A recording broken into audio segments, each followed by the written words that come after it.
What's up, everybody? Rise up. Today is Thursday, October 2nd. Also National Custodial Workers Recognition Day. They say a tidy space helps us keep a tidy mind. We owe so much to the people who help keep our schools, offices, airports, grocery stores running smoothly. So be sure to give them a high five, fist bump, or hard hands today. Let them know I appreciate you. A lot of news to get to, not a lot of time to do it, so let's get to it. We begin in our nation's capital of Washington, D.C., where the federal government has shut down for the first time in more than 6 years. It comes after Congress failed to reach a funding deal to keep the government open by their October 1st deadline. It is unclear exactly how long this shutdown could last, as lawmakers on Capitol Hill remain divided on key parts of a deal to end it. What is clear, however, is that many government services and workers could now be affected. We're talking potentially even the folks who deliver your mail. Let's bring in our Betsy Klein for a closer look at what and who this shutdown could impact. Hi, Betsy.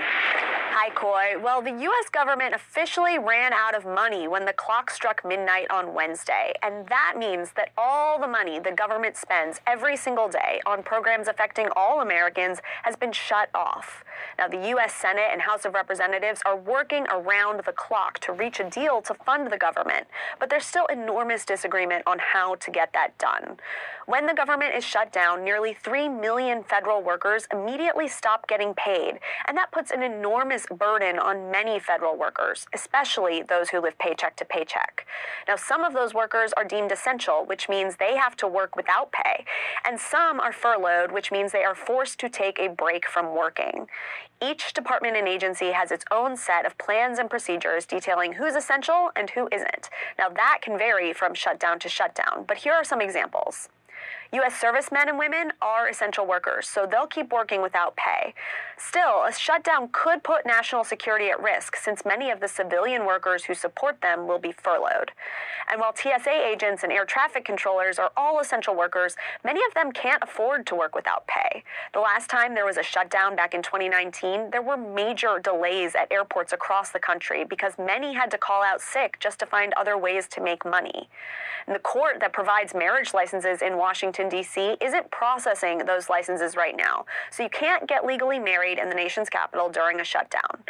National parks are staying partially open. Open-air sites and trails will remain accessible to the public, but visitor centers and parks that require staffing, like the Washington Monument, are going to be closed. In past shutdowns, we've seen those surrounding facilities closed with trash piling up and toilets overflowing. All Smithsonian museums and the National Zoo have enough money to stay open until October 6th. A shutdown will also not affect zoo animal care. Those employees are essential.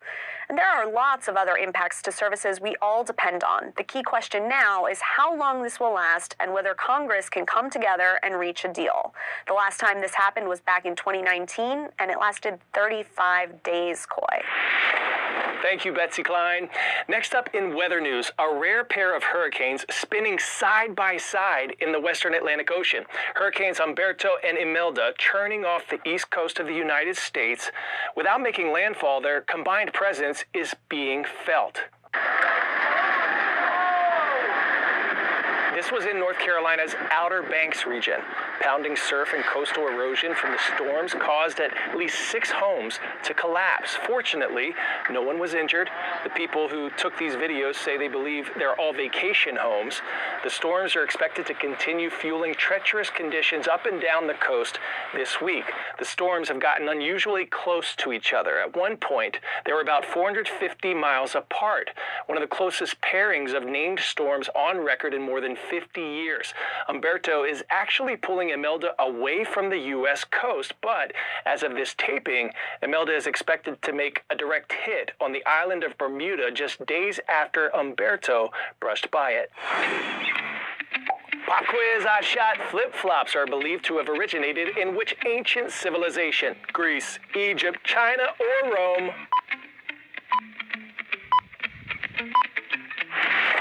Cleopatra coming at you. If you said Egypt, you are correct. Archaeologists have found sandals made of papyrus and palm leaves that look very much like today's flip-flops, dating all the way back to 4000 BC. For our next story, some futuristic flip-flops. They're 3D printed in one single piece. No glue, no stitching, totally seamless.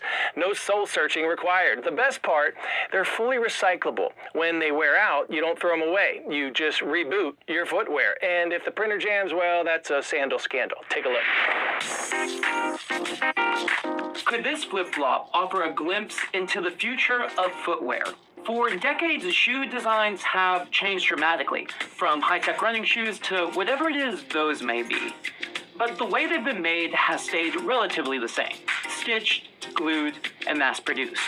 Well, now that might all be changing due to 3D printing. Hawaiian is one of the most popular sandal brands in the world, and Zellerfeld, a German startup, are unveiling what they're calling the world's first 3D printed flip-flop. In the future, you will not go into a shoe store anymore, because what will happen is, whatever shoe you are buying on Zellerfeld.com, they all fit the same. And you buy a boot, we send you that boot, it's custom fitted to your foot. We take 2 pictures of your feet and we can custom fit it to you. You give us feedback, and with your feedback, we can make your next flip-flops better. Unlike traditional shoes, which uses different materials and a lot of manual labor, advocates of 3D printed technology say not only can this simplify production, but it can cut material waste. Like a traditional shoe, like a typical sneaker has like 200 to 300 manual labor steps. Whenever you take a new design to the production crew, they have to be taught. They need to make the stitches differently. They need to make the glue parts differently. Here, it's all just one design. We call it print, wash, ship. And this is what excites us, because all of a sudden, for whatever shoe you have, no matter if it's a flip-flop or a work boot, it's the same process. We have only one process, only one material, one to rule them all. Like a lot of innovations, 3D printed shoes could become the future and reshape the industry, or they could just fade away into the background. For now, they stand as a striking reminder that with technology, even the most simple products can be reimagined. For this next story, bear with me. Big news about the big brown bears we told you about last week. We officially have a winner of this year's Fat Bear Week. After days of intense Earth sign bracketology, 32 Chunk takes home the top prize at Alaska's Katmai National Park. The 1,200-pound brown bear blew the bears he was battling out of the water, winning his first ever Fat Bear title by more than 30,000 votes. The big fella really packed on the pounds to prepare for hibernation. He's a picture-perfect example of one who partakes in the plentiful provisions of the park's thriving ecosystem. And get this, he's still chowed down with a broken jaw. I can barely imagine. Park rangers say he likely broke it in a fight with another bear. Despite the injury, Chunk kept chomping. Berries, roots, grasses, and salmon, tipping the scales and topping the podium. Even despite those serious injuries, broken jaw. I mean, people were worried that he would die.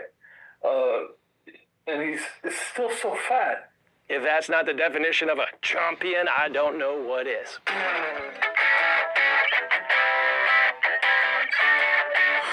Today's story getting a 10 out of 10. Man, this is Santos Vagos.